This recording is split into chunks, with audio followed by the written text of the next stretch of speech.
모두 안녕하세요. 저는 서울 종로구에 살고 있는 40대 중반의 여성인데요. 수많은 역경을 겪으며 기구한 인생을 살아온 사람이기도 합니다.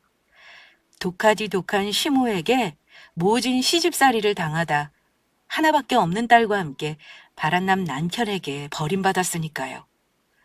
전부 지나간 일이지만 그때의 시간을 떠올리면 제가 어떻게 그 힘든 시간을 견뎌왔을까 하는 생각도 듭니다.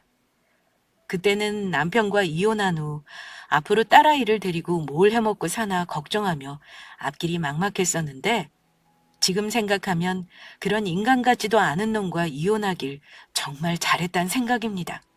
그렇지 않았다면 정말 전 나중에 아주 땅을 치고 후회했을 테니까요.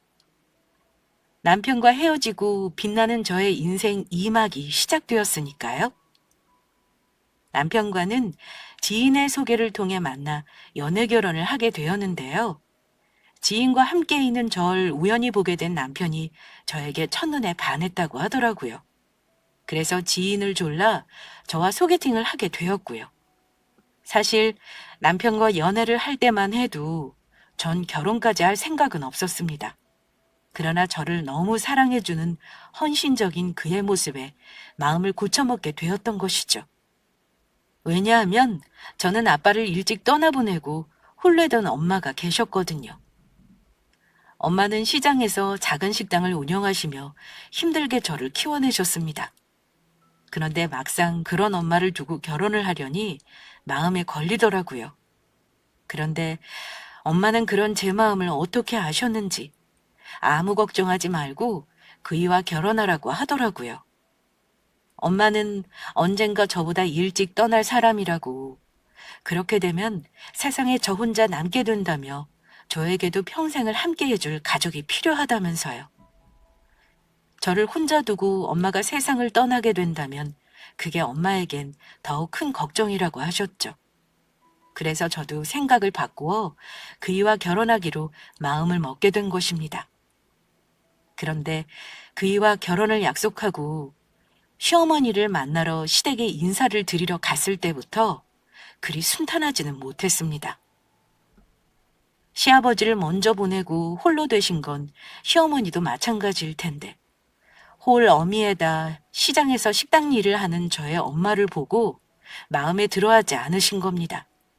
아빠도 없는 데다 가난한 집 딸이라면서요. 그런 시어머니 때문에 속상한 것이 이만저만 아니었습니다. 저희 집이 가난했던 것은 맞지만 전 누구보다 귀하게 키워진 딸이었거든요. 혹여나 아빠 없이 가난하게 컸다며 사람이 무시할까봐 엄마는 절 부족함 없이 키우셨습니다. 우리 찬수가 좋다니까 허락은 한다만 나는 솔직히 너 마음에 안 든다. 그러니 결혼하면 우리 찬수랑 나한테 잘해야 한다? 알겠니? 네, 어머니. 부족하지만 열심히 노력할 테니 예쁘게 봐주세요. 엄마 또 그 소리야? 자꾸 그러면 나 엄마 안 본다고 했지? 나나 혜영이나 아빠 없이 큰 건 똑같은데 엄마 정말 옛날 사람처럼 왜 그래? 정말로 내 얼굴 안 보고 싶어? 알겠다, 알았어.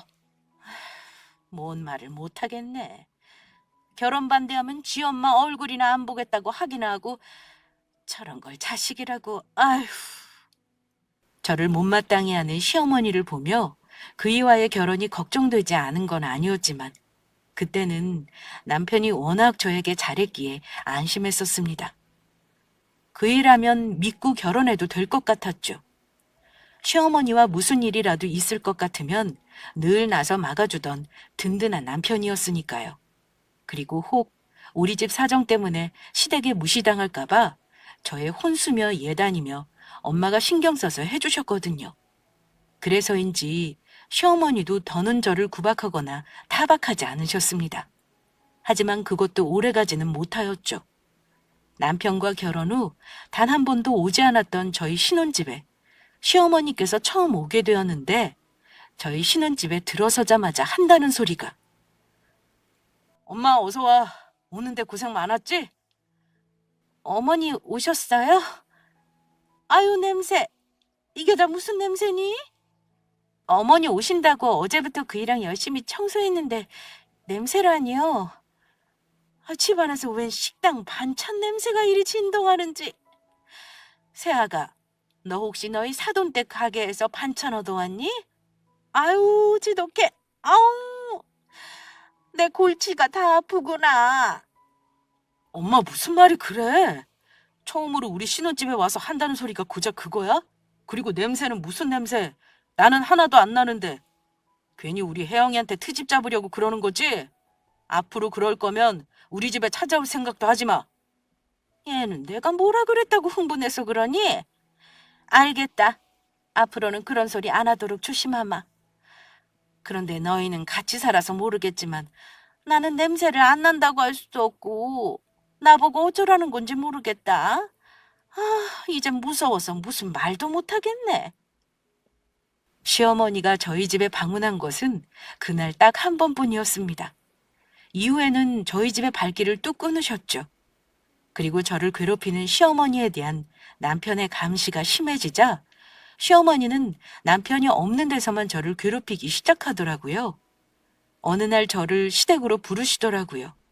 그때 저는 임신 초기라 무리하지 않도록 조심하던 때이기도 했습니다. 어머니, 갑자기 그게 무슨 말씀이세요? 집에 제사라니요?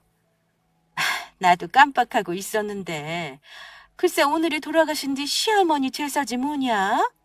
그러니까 내가 문자로 장 봐야 할 목록들 적어 보내줄 테니까 늦지 않도록 얼른 장 봐서 오도록 해라. 지금부터 준비하려면 시간이 촉박할 것 같구나. 찬수는 바쁠 테니까 괜히 일하는데 전화하지 말고 우리 둘이 알아서 잘 지내면 될 것 같다. 임신 초기라 조심해야 했지만 그 많은 제사 음식들을 시어머니 혼자 하게 할 수도 없고 저는 시어머니 말대로 급하게 장을 봐서 제사 음식을 준비하게 되었습니다. 그런데 시어머니는 제가 오자 갑자기 몸이 안 좋다며 저 혼자 그 많은 제사 음식을 만들게 하더라고요. 그래서 결국 저 혼자 시할머니 제사까지 지내고 집으로 오게 되었습니다. 늦은 밤 야근까지 하고 돌아온 남편은 시할머니 제사를 준비하느라 지쳐 누워있는 절 보며 걱정하며 묻더라고요. 그래서 시댁에 가 남편의 시할머니 제사를 지내고 왔다는 설명해 주었습니다. 뭐? 시할머니 제사라니? 우리 집 제사 같은 거 안 지내는데 그게 무슨 소리야?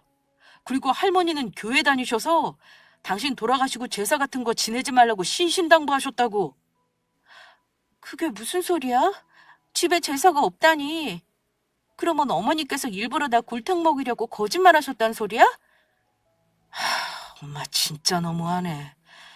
자기가 홀몸도 아니고 어떻게 거짓말까지 해서 그런 일을 시킬 수 있어? 내가 당장 엄마한테 다녀올 테니까 자기는 쉬고 있어. 이번만큼은 그냥 못 넘어가. 시어머니는 저한테 무슨 억까 심정인지 거짓말까지 해서 하지도 않아도 될 시집살이까지 시키신 겁니다. 그리고 남편이 이야기하면 그때뿐인지 시어머니는 계속해 저를 괴롭혔습니다. 일부러 배추를 많이 사 김장을 담그게 하는가 하면 사람들이 많은 앞에서 일부러 창피를 저 곤란하게 만들기까지 하였죠. 그때마다 남편이 저보다 더 화를 내며 막아줘 시어머니와 크게 싸운 적은 없지만 그때마다 시어머니와 점점 더 사이가 멀어졌던 건 사실이었습니다. 그리고 시어머니와 제가 기어이 사이가 틀어지는 사건이 벌어졌죠. 시어머니는 제가 아들이 아닌 딸을 낳았다고 아주 못마땅해 하셨는데 그게 어느 정도였냐면 딸아이가 태어난 날 꼴 보기 싫다며 아이 얼굴을 보러 오지 않을 정도였습니다. 그러던 어느 날 아이를 데리고 움직일 수 있는 시기가 되어 손녀 얼굴도 보여드릴 겸 전 친정엄마가 해준 김치를 싸고 시댁에 가게 되었습니다. 그런데 시어머니가 제 앞에서 차마 해선 안 될 행동을 한 것입니다. 어머니, 저희 엄마가 어머니 드시려고 김치를 해다 주셨어요. 좀 드셔보세요. 아들도 못 낳는 주제에 감히 여기가 어디라고 찾아와. 그리고 뭐 김치? 어디 시장 바닥에서 만든 더러운 김치를 나보고 먹으라는 거야? 이 쓰레기들 전부 버릴 거다. 시어머니는 제가 보는 앞에서 음식 쓰레기 봉투를 꺼내 친정엄마가 해준 김치들을 버리기 시작했습니다. 그 모습에 저도 더는 참을 수가 없었죠. 어머니, 지금 이게 뭐 하시는 짓이에요? 우리 엄마가 얼마나 힘들게 만든 김치인데요. 드시기 싫으면 드시지 마세요. 제가 전부 가지고 가서 다 먹을 테니까. 그리고 딸이 뭐가 어때서요? 요즘에는 아들보다 딸들이 더 효도 많이 하거든요. 어머니 분명히 나중에 저한테 하신 지 전부 후회하게 되실 거예요. 두고 보시라고요. 그래, 어디 한번 해봐라. 그러는 사람 치고 무서운 사람 하나 없더라. 너야말로 당장 내 집에서 나가! 저는 시어머니가 음식 쓰레기 봉투에 담은 엄마 김치까지 전부 들고 시댁을 나왔습니다. 그리고 시어머니가 음식 쓰레기 봉투에 버린 저희 엄마 김치까지 김치통에 담아 다시 잘 정리했습니다. 그날 저녁, 전 저희 엄마가 만든 김치로 저녁을 먹으며 서러워 울었습니다. 시댁에 가져다 주려며 바쁘신 와중에 새벽에 일어나 잠도 줄이며 만드신 귀한 김치인데 저 때문에 이런 대접을 받는다는 게 속상하고 엄마에게 미안해 눈물이 나더라고요. 그리고 뒤늦게 퇴근한 남편은 혼자 울며 엄마 김치에 밥을 먹고 있는 저를 보며 놀라고 말았습니다. 여보, 왜 그래? 무슨 일이야? 오늘 수연이랑 엄마 집에 다녀온다더니 무슨 일이 있었던 거야?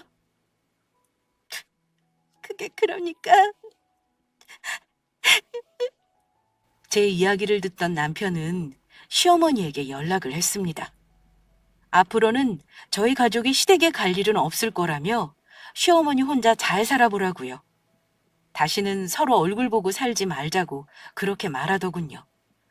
그러자 시어머니는 하나밖에 없는 아들의 얼굴 보고 살지 말자는 그 이야기가 무서웠는지 바로 찾아와 바로 저에게 용서를 구했습니다.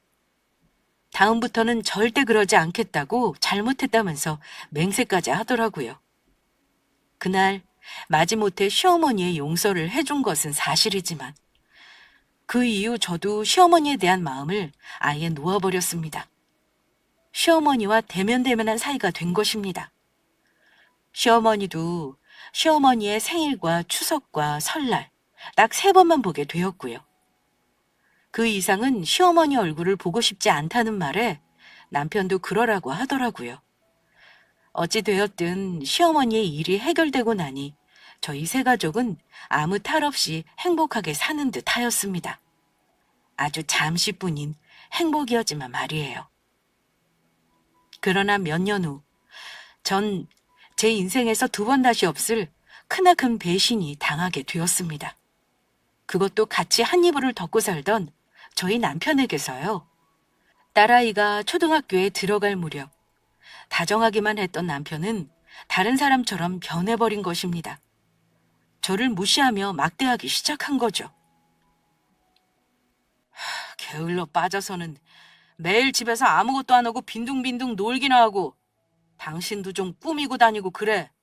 맨날 구질구질하게 같은 옷만 입고 다니지 말고 집안 살림하며 수연이 돌보랴 당신 뒷바라지 하랴 내가 그럴 시간이 어디 있어. 나는 뭐 좋아서 매일 같은 옷 입고 다니는 줄 알아? 나도 예쁘게 꾸미고 좋은 옷 입고 싶다고. 그래도 우리 가족 위해서 참고 사는 거라고. 내가 열심히 살고 아끼고 살아서 그 덕에 우리 아파트도 장만하고 한 거야. 웃기고 있네. 귀찮고 게을러서 그런 거지 핑계는. 솔직히 내 월급이 적은 것도 아니고 요즘 여자들은 그런다며. 남편 회사 보내고 지들은 친구들이랑 만나 맛있는 거 먹으러 다니고 백화점 가서 펑펑 돈이나 쓰고 다닌다고 하더라. 너도 그러는 거 아니냐? 아니면 혹시 나 몰래 친정에 돈 보내주고 있는 거 아니야? 정 그렇게 불만이면 괜한 의심하지 말고 당신이 어디 살림해봐. 내가 밖에서 돈 벌어올 테니까. 당신이 벌어오는 돈으로 우리 세 가족 살림하기도 빠듯해.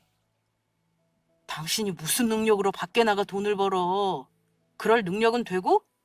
당신처럼 다 늙어. 능력 없는 아줌마를 누가 써준다고. 저와 딸아이밖에 모르던 남편의 갑작스레 변한 모습은 너무하다는 생각이 들 정도였습니다. 너무나 충격적이라 딸아이 몰래 혼자 울기도 했었죠. 그래도 참고 기다리려 했습니다. 그러면 남편도 예전에 좋은 남편으로 딸아이의 아빠로 돌아와 줄 거라 믿었습니다. 자식이라도 없다면 어쩌면 정말 갈라설 고민을 했을지도 모르겠지만 자식이 있으니 참을 수밖에 없게 되더라고요. 그런데 얼마 지나지 않아 남편 놈이 그렇게 딴 사람처럼 변해버린 이유를 알게 되었죠. 남편이 저 몰래 바람을 피우고 있었던 것입니다. 남편의 행동이 이상해 의심하던 중이었는데 그이가 퇴근하고 씻으러 욕실에 들어간 사이 문자가 와서 우연히 확인하게 되었던 것입니다. 문자는 다름 아닌 남편과 바람난 상간녀에게 온 것이었습니다. 저는 남편의 핸드폰 비밀번호를 알고 있었기에 바로 그 자리에서 풀어 그동안 남편이 상간녀와 주고받은 문자와 사진들을 확인할 수 있었고 저희 부부는 그날 한바탕 싸움을 벌였습니다. 하지만 바람 피운 사실을 들킨 남편은 저에게 미안해하기는커녕 제 앞에 아주 당당했습니다. 그날 남편은 짐을 싸 바로 시댁으로 가버렸습니다. 도리어 바람 피운 게 저한테 들통이나 아주 잘 되었단 사람처럼요. 그리고 바로 시어머니한테서 연락이 오더라고요. 네가 우리 찬수 때렸니? 니까짓 게 뭔데 우리 아들을 때려? 잘생긴 우리 아들 얼굴이나 망가뜨리고 그러고도 네가 사람이냐? 그동안 찬수가 말려서 가만히 있었더니 네가 아주 나한테 죽고 싶어서 환장했구나. 이 근본도 없는 것. 어머니는 그이가 한 행동을 보고도 그런 말씀이 나오세요? 그 사람 저 몰래 다른 여자랑 바람 피웠다고요. 가정 있는 사람이 그래도 되는 거예요? 남자가 사회생활 하다 보면 그럴 수도 있지. 그게 무슨 큰일이라고 이 짓거리야? 내 아들 돈으로 편하게 먹고 사는 것이 뭘 잘했다고 어디서 큰 소리야? 이 은혜도 모르는 배은망덕한 것. 아무리 자기 자식이라지만 바람 피운 남편 편을 든 시어머니를 보며 참으로 기가 막혔습니다. 그리고 그이가 그토록 양심 없이 행동할 수 있었는지 알겠더라고요. 그동안 저와 살 때는 본색을 드러나지 않아 몰랐을 뿐이지 시어머니가 그리 되도록 개념 없이 키워놨던 것입니다. 그런데 얼마 지나지 않아 전 더 어이없는 사실을 알게 되었습니다. 시어머니가 그토록 남편의 편을 든 이유가 있더라고요. 남편이 소개해 시어머니는 이미 저 몰래 상간녀와 인사까지 나눈 사이였던 것입니다. 시어머니는 일부러 저의 화를 돋구려고 하는 건지 그 사실을 직접 저에게 전화해 알려주기까지 하더라고요.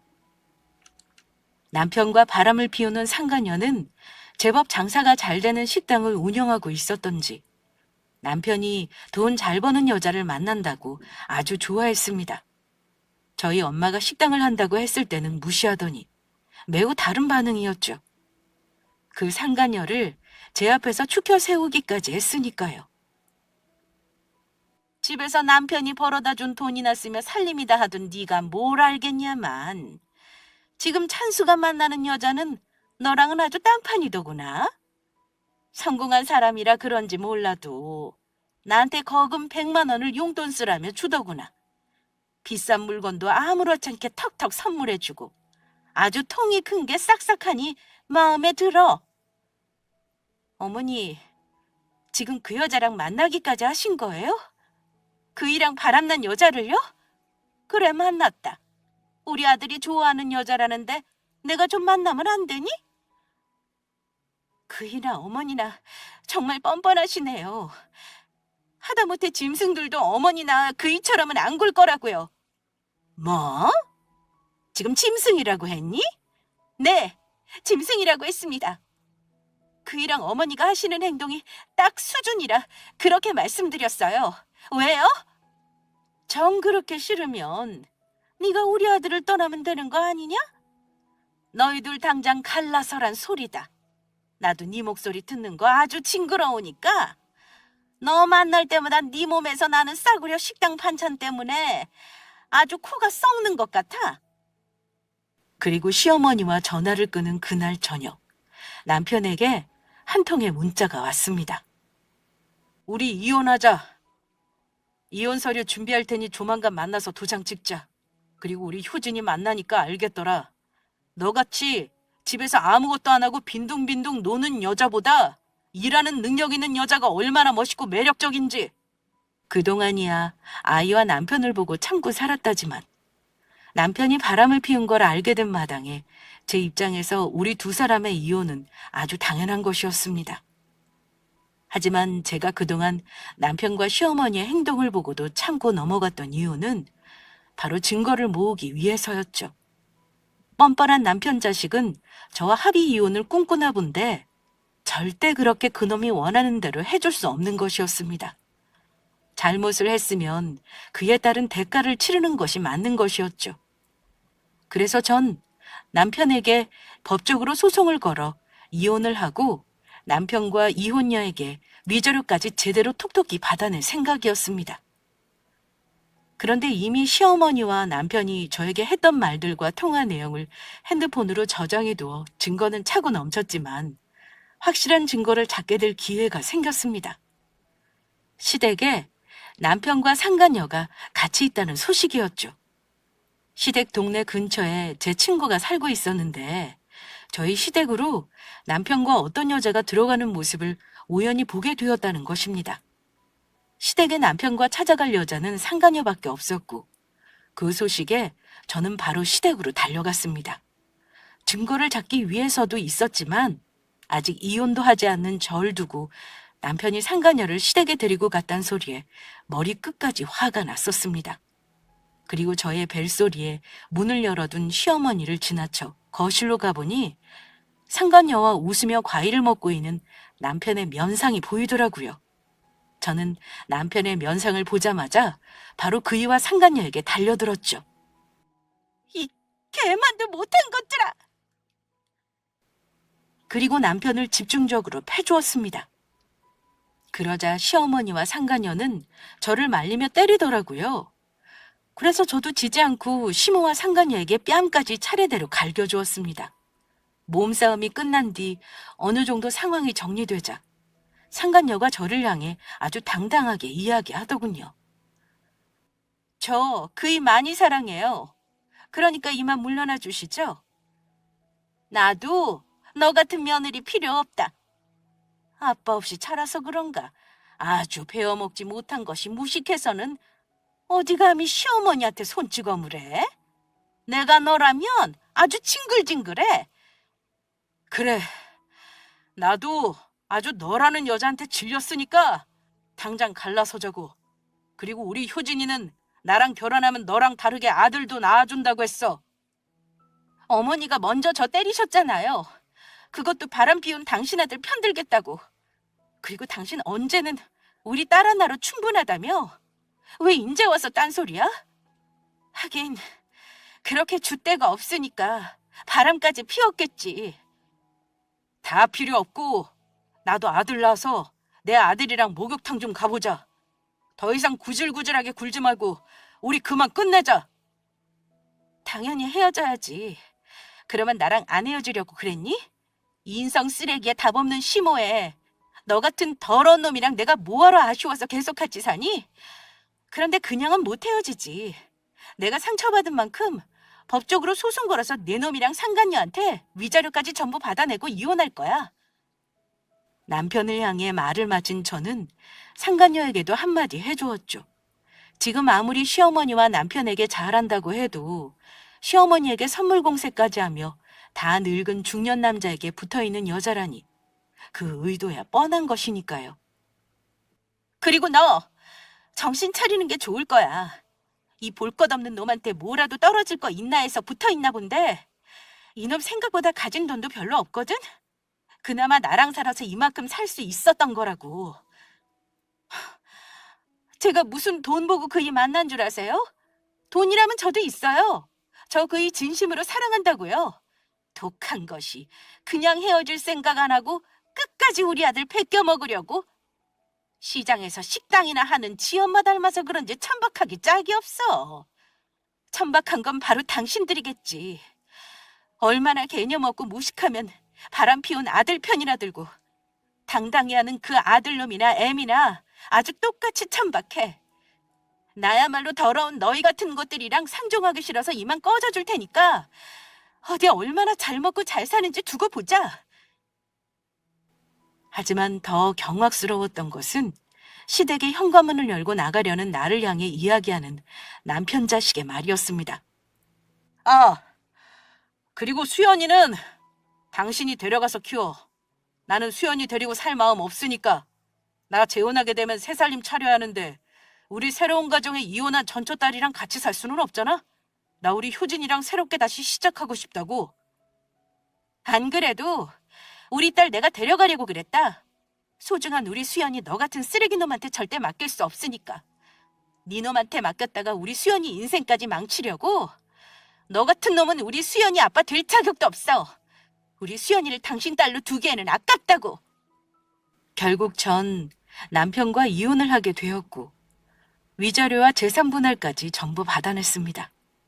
그리고 딸아이의 손을 잡고 엄마가 있는 친정으로 가게 되었습니다.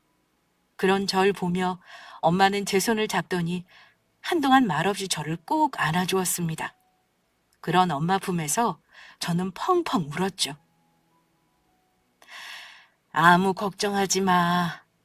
내가 우리 딸이랑 소녀 하나 못 먹여 살릴까봐? 엄마 식당 제법 장사도 잘 된다? 그러니까 앞으로 우리 힘내서 살아보자.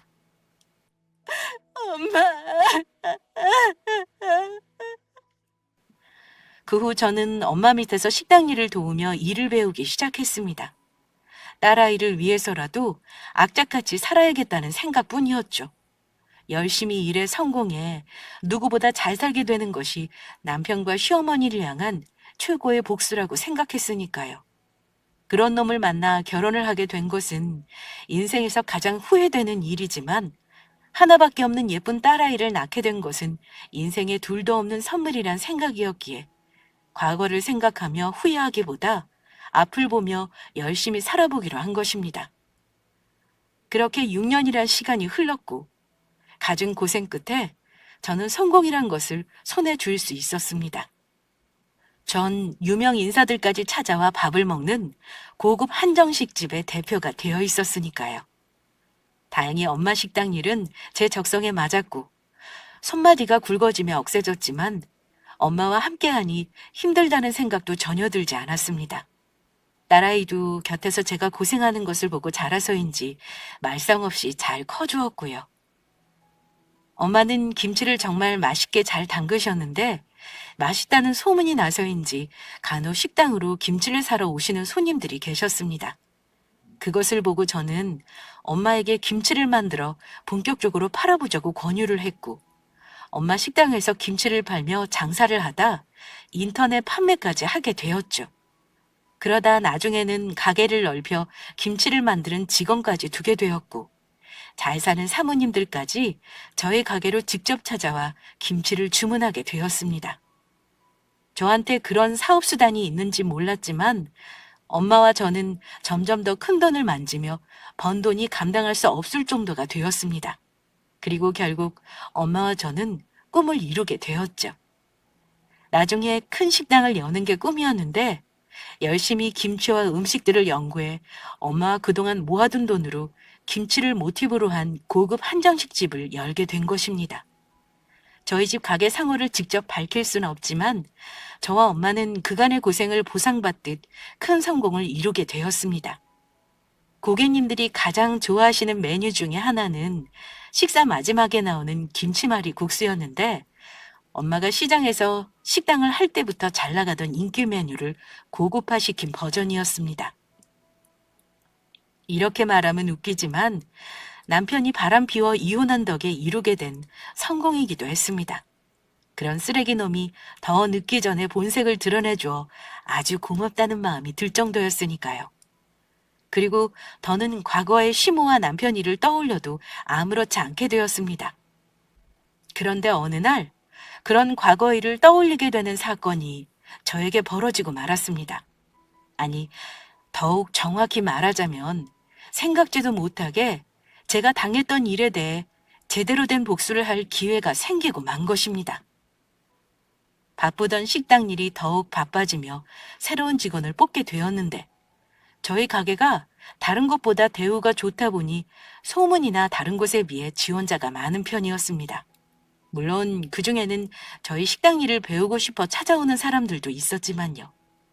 그래서 이번에는 설거지 파트 직원이 모자라 뽑게 되는 자리였습니다. 저는 김치를 담그다 지원한 면접자들의 면접을 보기 위해 위생복에서 평상복으로 옷을 급하게 갈아입고 면접 장소인 가게 사무실로 향하고 있었습니다. 그런데 등 뒤에서 누군가가 저를 붙잡는 것이었습니다. 그리고 거기서 아주 오래전에 본 낯익은 인물과 마주치게 된 것이죠. 그 사람은 다름 아닌 예전 시어머니였습니다. 예전 시모는 저를 보자 아주 반갑다는 듯이 웃고 있더라고요. 네가 여기 웬일이니? 나도 이 식당에 지원했는데 너도 여기 일자리 구하러 온 거냐? 이렇게라도 다시 보니 정말 반갑다. 그동안 잘 지냈던 거니? 상간녀가 자기 호강시켜줄 거라며 저를 비웃으며 큰 소리를 치더니 오랜만에 보게 된 예전 시모의 행색은 남루하게 짝이 없었죠. 어쩜 내 주제나 네 주제나 이렇게 똑같니? 너도 결국 우리 아들이랑 이혼하고 고생하며 살았나 보구나? 너 떠나고 나랑 찬수도 얼마나 고생했는지 모른다. 아이 글쎄 그년이 알고 보니 사기꾼 년이었지 뭐냐? 음식점 한다는 것도 다 뻥이었고 새롭게 단장해서 큰 식당 연다면서 우리 아들한테 돈을 빌려가더니 그대로 튀었지 뭐니. 나중에 크게 이자까지 쳐줘서 갚겠다는 말에 빚까지 내서 빌려줬는데 그 일로 아들놈 회사로 빚쟁이들까지 찾아오는 바람에 직장에서도 쫓겨나고 살던 집까지 빼앗겨서 나랑 찬수랑 고생이 이만저만이 아니었다. 그래서 나는 식당 나가고 창수는 요즘 공사장 일용직으로 나가 빚 갚으며 근근히 먹고 살고 있어. 여기 식당 사장이 젊은 여자라고 하는데 월급도 많이 주고 복지도 좋다고 해서 지원하러 온 거다. 그동안 다른 식당에서 일했었는데 얼마나 바쁜지 어디 쉴 틈이 있어야지. 아주 조금만 쉬려고 하면 사장놈이 얼마나 닥달하든지. 그나저나 수연이는 잘 지내니? 지금이면 많이 컸겠다. 지금까지 연락 한 번 없다가 우리 딸 안부는 갑자기 왜 물으시죠? 그리고 우리 엄마 식당 한다고 무시하셨던 분이 지금 식당 일 하겠다고 면접 보러 오신 건가요? 정말 뜻밖이네요. 아무리 그래도 내 손녀인데 내가 그동안 안 보고 싶었겠니? 아들놈도 가끔 수연이 보고 싶다고 말하고. 그리고 얘는 비교할 걸 비교해라. 사돈댁이 하던 그 구닥다리 허름한 작은 식당이랑 여기가 비교가 되니? 같은 음식점이라도 급이 있는 거다, 급이. 급 같은 소리 좋아하시네. 아줌마, 여기가 어딘 줄 알면 깜짝 놀라시겠어요? 그리고 우리 딸을 꼴 보기 싫다며 버릴 때는 언제고 그놈이 보고 싶어 하긴 뭘 보고 싶어 해요? 그러는 놈이 지금까지 양육비 한 푼을 안 보내요? 그야, 그건 우리 형편이 이렇다 보니 살펴볼 겨를이 없어 그런 거고. 그건 그렇고 너 우리 아들이랑 헤어지고 혹시 재혼은 한 거니? 보나마나 네 주제에 데려가는 남자도 없을 테고 아직 혼자일 것 같은데. 내 말이 맞지? 내가 혼자든 마든 그쪽에 무슨 상관인데요? 그쪽이라니.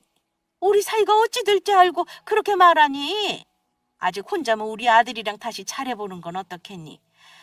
너도 이혼하고 우리랑 처지도 비슷한 것 같은데 아니 네 주제에 어디 우리 아들보다 잘난 놈을 만날 수나 있겠어? 네가 먼저 잘못했다고 집으로 기어들어오면 우리 찬수도 모르는 척 받아줄 거다. 그러게 그때 우리 아들이 바람 펴도 좀 참고 기다려주지. 뭔 성미가 급해서 이혼해가지고 너도 고생이냐. 치복 치가 찬 거지. 이 아줌마가 아직도 정신을 못 차렸네. 내가 대가리에 총 맞았냐? 너 같은 거지 같은 아들놈이랑 다시 시작하게? 그것도 바람까지 피워서 가정까지 파탄낸 쓰레기 놈에 아줌마같이 정신 나간 여자가 시모로 있는 집에? 아줌마, 제발 정신 차리세요. 지금 이 상황에 그런 소리 하면 사람들이 아줌마 미친 줄 알아요. 실성한 줄 안다고. 뭐, 실성? 불쌍해서 내가 네 딸년이랑 같이 받아주려고 했더니 어디 주제도 모르고 그따위 말을 해? 어디 나한테 혼 좀 나볼래? 너네가 면접 볼 때 가만히 있나 보자. 여기 사장님한테 말해서 니년이 내 며느리였는데 아주 싸가지 없고 싹수가 노래서 우리 아들한테 이혼당한 거라고 면접에서 떨어뜨리라고 말해줄 테니까 어디 두고 보자고. 어머, 그러세요? 어디 해볼 수 있으면 한번 해보세요. 아줌마가 여기 음식점에서 대표한테 면접이나 볼 기회나 있을지 모르겠네요. 이 잡것이 아주 보자 하니까. 제 말에 광분한 예전 시모는 두 손을 걷더니 저에게 달려들려고 했습니다. 하지만 그 전에 제지당하고 말았죠. 바로 제 옆에 있던 저희 직원한테요. 그리곤 저희 직원이 하는 말에 놀라 말까지 더듬거리더라고요. 오늘 저희 식당에 면접 보러 오신 분 같은데 아까부터 저희 대표님께 뭐 하시는 짓입니까? 대표라니 그게 무슨 말씀이세요? 아까부터 아줌마가 저희 대표님께 며느리 어쩌고저쩌고 하며 계속 예의 없게 굴고 계시지 않습니까? 그게 무슨 소리인가요? 저희 며느리 보고 대표님이라니. 그러면 애미 네가 여기 사장이라는 소리니? 그래, 내가 여기 대표다. 우리 엄마랑 같이 연 엄마랑 내 식당이다. 어쩔래? 그것도 모르고 뭐? 우리 엄마 식당이랑 여기는 급이 달라? 내가 싹수가 노래서 이혼을 당한 거라고 사장한테 말해 면접에서 떨어뜨리게 할 거야? 그런데 이걸 어쩌나? 여기 대표가 바로 나인데 당신 우리 엄마가 만든 김치 더럽다면서 내가 보는 앞에서 음식 쓰레기 봉투에 버렸었지? 그래놓고 감히 그런 우리 엄마랑 내 식당에 면접을 보러 와? 우리 엄마랑 나랑 당신이 음식 쓰레기 봉투에 버린 그 김치로 이렇게 성공했어. 이혼한 지가 언제인데 누구 보고 애미야. 든든기 더럽게. 그러니까 그게 애미야. 내가 나쁜 뜻으로 한 소리가 아니고 그냥 여기 음식점이 너무 좋다 보니까 그렇게 말한 거다. 그러니 제발 오해하지 말아다오. 대표님, 지원자들 다 모였습니다. 그러니 저런 이상한 사람은 신경 쓰지 말고 어서 가시죠. 큰 대표님께서 기다리십니다. 다른 직원들한테 말해서 식당에 이상한 사람 들어왔으니 바로 쫓아내라고 하겠습니다. 아가, 안 된다. 이렇게 무릎 꿇고 빌 테니 제발 나 여기서 일 좀 하게 해다오. 네가 시키는 건 뭐든지 하마. 네 신발이라도 핥으라면 핥으마. 사실 전 식당에서 일 못한다고 잘려서 나 여기 아니면 갈 곳도 없어. 아는 사람 좋다는 게 뭐니. 그러니 제발 한 번만 차비를 베풀어다오. 큰 대표라고 하는 사람이 사부인한테 잘 좀 말해서 제발 나 좀 써주면 안 되겠니? 저를 붙잡고 매달리는 예전 시모를 향해 저는 마지막이 될 한마디를 해주었습니다. 자비 같은 소리하고 앉아있네. 됐고요, 아줌마. 오늘 내 식당으로 면접 보러 왔다고 했죠? 그러면 두고 볼 것도 없이 바로 그 결과를 말씀드릴게요. 김순덕 씨, 오늘 면접에서 탈락하셨습니다. 그러니 앞으로 우리 다시 보지 말자고요. 아시겠어요? 최 실장님, 이 이상한 아줌마 바로 내쫓아주세요. 다시는 식당에 얼씬도 못하게 부탁드려요. 예, 대표님, 알겠습니다. 아이고, 저렇게 내 며느리가 성공할 줄도 모르고 내가 내 복을 찾네. 저리 능력 있는 며느리를 못 알아보고 아들놈이랑 이혼시켰으니 애미야, 다시 한 번만 받아오.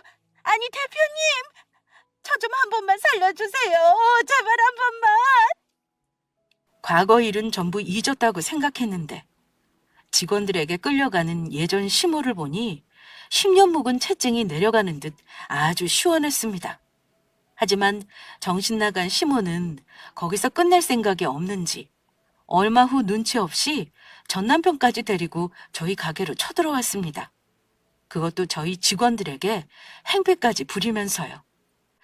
우리 며느리가 여기 대표라고 이거 왜 이래? 아니 니들이 뭔데 나를 막아? 너희들 전부 잘리고 싶어? 여보, 당신 남편 왔어. 수연아, 네 아빠 왔다. 당신들 여기서 뭐 하는 거야? 여보, 내가 잘못했어. 우리 앞으로 다시 잘해보자. 당신 이렇게 잘 될 줄 알았으면 나 그런 이상한 여자랑 바람 같은 거 안 피웠다고. 그래, 애미야. 어차피 너도 혼자고 우리 찬수도 혼자니 서로 다시 잘해보자꾸나. 아이도 있는데 수연이를 생각해서라도 네가 이래선 안 되지 않니? 네 딸을 아빠 없는 아이로 키우고 싶어? 엄마 말이 맞아. 여보, 우리 수연이 생각해서라도 제발 우리 다시 시작하자. 그걸 아는 인간들이 나한테 그랬니? 바람난 상간녀 편들어주다가 쫄딱 망한 주제에 감히 어딜 찾아와서 행패야? 그런데 그때 우렁찬 목소리가 들려왔습니다. 예전 시모와 전 남편의 소란에 바로 저희 엄마가 나타난 것입니다. 이것들이 지금 우리 딸한테 뭐 하는 짓이야? 귀한 우리 딸이랑 손녀까지 버리고 울게 만들 때는 언제고 뻔뻔하게 여기서 어디라고 찾아와? 사부인 그러지 마시고 애미도 혼자니 우리 아들이랑 다시 시작할 수 있게 부탁 좀 드려요. 네, 장모님. 그러지 마시고 저 수연이 엄마랑 다시 시작할 수 있도록 잘 부탁드립니다. 저 아직 수연 엄마 사랑합니다. 아직 이 사람 못 잊었다고요. 우리 잘난 딸이 뭐가 아쉬워서 너희같이 글러먹은 것들이랑 다시 인연을 맺어? 우리 딸 이혼했어도 여기저기서 며느리 삼고 싶다고 서로 소개시켜달라고 아주 난리인데 주제도 모르고 감히 누굴 넘봐? 내 딸은 세상에서 제일 귀한 내 목숨보다 소중한 하나밖에 없는 보물이라고 알아 이것들아? 니들이 오늘 아주 잘 만났다. 내가 아주 니들 다시 만날 날을 벼르고 있었는데 니들도 우리 딸 눈물 흘린 만큼 아주 어디 짠내나게 다시 당해봐. 엄마는 그렇게 말하며 손에 들고 있던 배추를 절여놨던 소금물이 든 양동이를 시모와 남편에게 끼얹어 버렸습니다. 니들이 그런 귀한 딸은 똥물에 빠지게 하겠냐? 이 썩은 내 나는 똥물도 아까운 것들아. 에라 이거나 처먹어라. 예전 시모와 전 남편은 홀딱 젖은 채 직원들에게 끌려 쫓겨났습니다. 그리고 다시 한번 찾아왔다가는 영업방해를 신고하겠다는 엄마의 말에 겁을 먹었는지 그 뒤로는 찾아오지 않더라고요. 다음에 다시 찾아올 때는 엄마가 태양 쪽 고춧가루를 섞은 물을 끼얹어 버릴 거라고 했거든요. 엄마가 그렇게 직접 예전 시모와 전 남편을 혼내주자 얼마나 든든했는지 모릅니다. 그동안 쌓였던 오랜 서름까지 전부 씻겨나가는 듯 했죠. 시모와 남편이 떠난 후 얼마 지나지 않아 남편의 아는 지인을 통해 들은 소식에 의하며 저희 엄마한테 그렇게 혼이 나고 갔던 시모와 남편은 서로 된통 싸웠다고 합니다. 서로 잘 못해서 돈 잘 버는 성공한 며느리를 놓쳤다고요. 그렇다고 따로 떨어져 살 형편도 안 되니 월세로 사는 반지하에서 남남처럼 지내고 있다고 합니다. 악하게 살다 결국 본인 인생을 최악으로 몰고 간 두 사람이었죠. 초등학생이던 딸아이는 이젠 중학생이 되어 고생한 엄마 호강시켜 주겠다며 열심히 공부하고 있습니다. 그런데 영 공부에는 소질이 없는지 성적이 노력한 것에 비해 나오지 않더라고요. 그런데 그게 뭐 중요하겠어요? 딸아이가 건강하게 자라 행복하게 살아주면 저는 더 바랄 것이 없습니다. 딸아이가 저를 닮아 음식에 소질이 있는 것 같은데 바라는 것이 있다면 나중에 음식 공부를 해 유명한 요리사가 되었으면 좋겠습니다. 아니면 저와 엄마의 가게를 물려받아도 좋고요. 하지만 강요는 하지 않으려고 합니다. 딸아이에게도 딸아이의 인생이 있으니 딸아이의 길을 곁에서 지켜보며 응원해 주려고 해요. 저희 엄마가 저한테 그랬던 것처럼요. 그렇게만 한다면 잠시 흔들리더라도 저처럼 딸아이도 자기 인생을 찾아 잘 살아가게 될 거라고 믿습니다. 그리고 엄마랑 저는 지금까지 계속해 김치를 연구하며 열심히 공부하고 있습니다.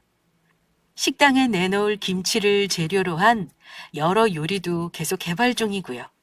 제 인생에서 언제가 제일 행복했냐고 묻는다면 아마 그건 엄마와 작은 식당 일을 하며 딸아이와 같이 살게 된 그때부터 지금까지라고 말하고 싶습니다. 제게 소망이 있다면 앞으로도 지금처럼 부디 저희 세 식구 변치 않고 행복하게 살았으면 하는 바람입니다. 앞으로도 부끄럽지 않은 엄마의 딸로 그리고 하나의 엄마로서 잘 살아가도록 하겠습니다. 감사합니다.